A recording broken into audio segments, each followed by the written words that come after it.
Thank you for joining me for another Quick Hits conversation. I'm Dr. Robyn. With me today, I have Jim Lee. He's a financial futurist with StratFi.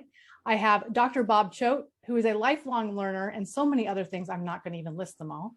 And Dr. Bruce Wayne, who is doing leading edge work in neuroscience and anxiety. Super interesting stuff.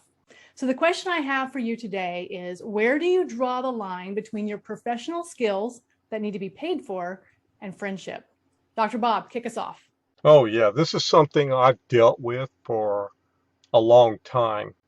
I can remember when I was first starting out in the coaching industry, but also therapy as well. I would have family and friends that would ask me for advice on this or that, and I would freely give it. And then it just became like an never-ending kind of process of people asking me. And I made a decision because I realized that when you give people free stuff, even that kind of advice, for the most part, people don't really value it. And the amount of time that I put into my education and my experience in order to get to where I got to had a level of value. But yet my family and my friends, they just weren't going to value. So I made a decision to do for me, because I had to be a little bit of selfishness on there, but also to do for them. Because even if the advice is valuable, but if they don't use it, it's doing them a disservice as well. So what I decided to do, I started referring out to other professionals in my connections to them. So I said, you need to go see so-and-so. So that really, really, really helped.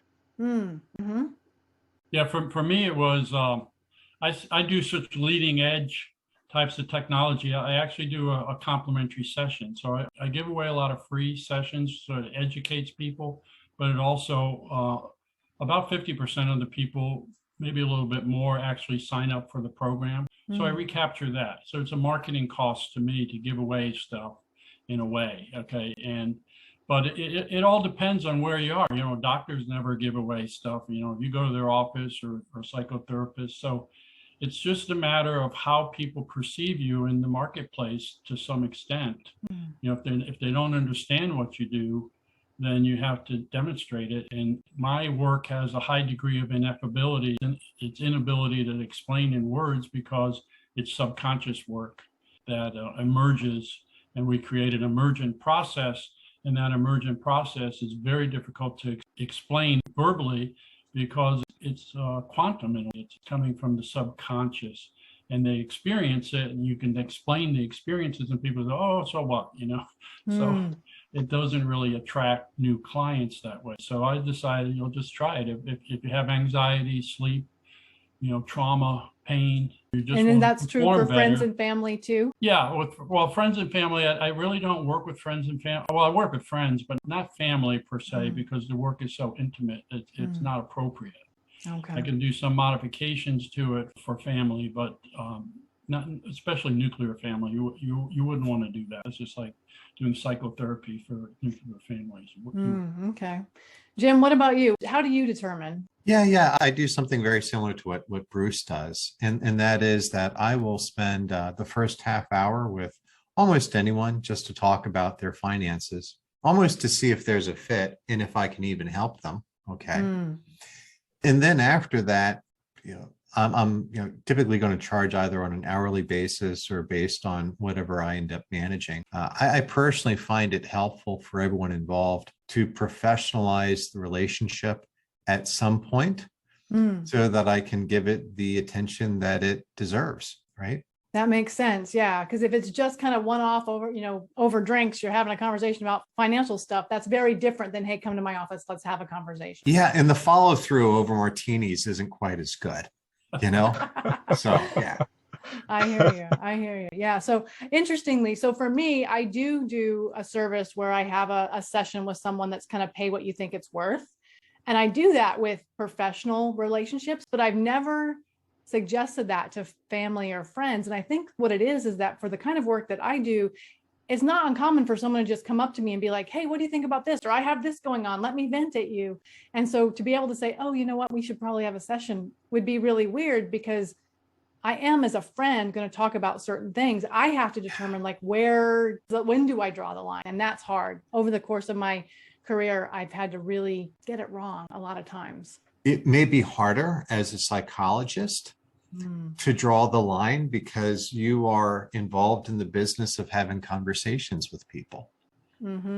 About various and sundry, who knows what we might talk about. So that makes it a challenge. So if you had, and this is for all three of you, if you had someone come to you and you felt like they were taking advantage of you professionally and not paying you, what does that conversation look like? I had a client who was coming in from out of town. I'm starting a sort of a new program where people can come in a 4-day immersive.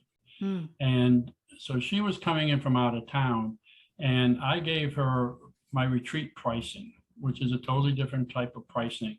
I discounted it from my list price because it's still in development, but it was significantly greater. And that was great because it was an immersive environment. We had a team working with her and her daughter.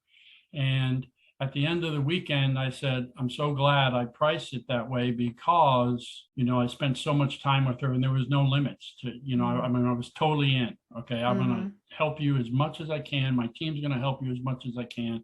I think she got the value that she wouldn't have gotten just doing an a la carte type of thing.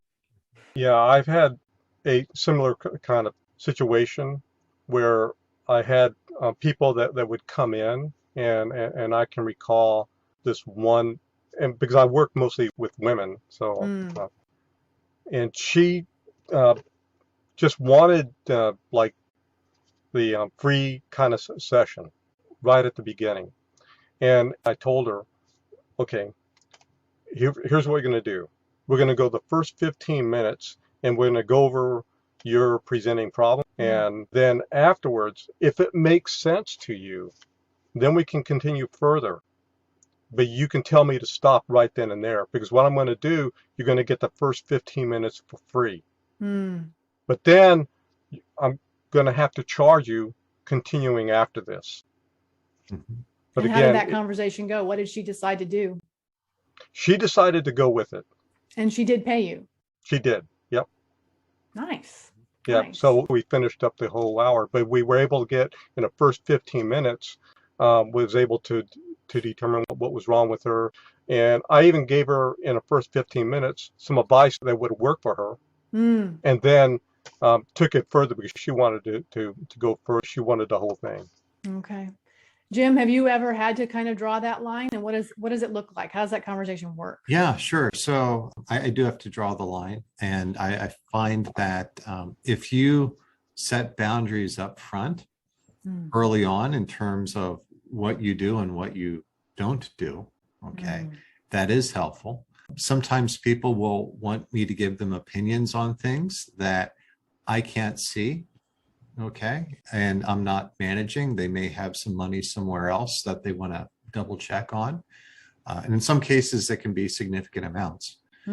So what I do is I say, hey, we're going into a special project here. This is going to take some time and I need to bill you hourly for the time spent reviewing these accounts. And have you ever gotten pushback on that? Generally not. No. Okay. No. Yeah. Okay. Yeah. I want to address what Jim just said, which I think is very important, and that's setting boundaries. I think that's key right there. So the other thing Jim said about being professional, I think that's the whole key. The whole key is being professional, valuing what you do, and knowing when, setting a line where people aren't going to take advantage of you. It's okay to share, but at some point it becomes excessive. Yeah, I have lost friendships over drawing that line, where I realized this is not a friendship, this is a professional relationship, and I need to draw a line, and then they've disappeared, and I've realized, yeah, clearly not a friendship. So it's definitely been, for me, over the course of the 14 years I've been doing this kind of work, very messy. Yeah. Unfortunately, but I'm really glad to get your guys' opinions on it. It's helpful. I'm wondering if every time I meet someone new who I think I might be friends with, I might have to have a disclaimer. Okay, I'm friends with you, but that would be really weird and messy, but it might work for professional reasons.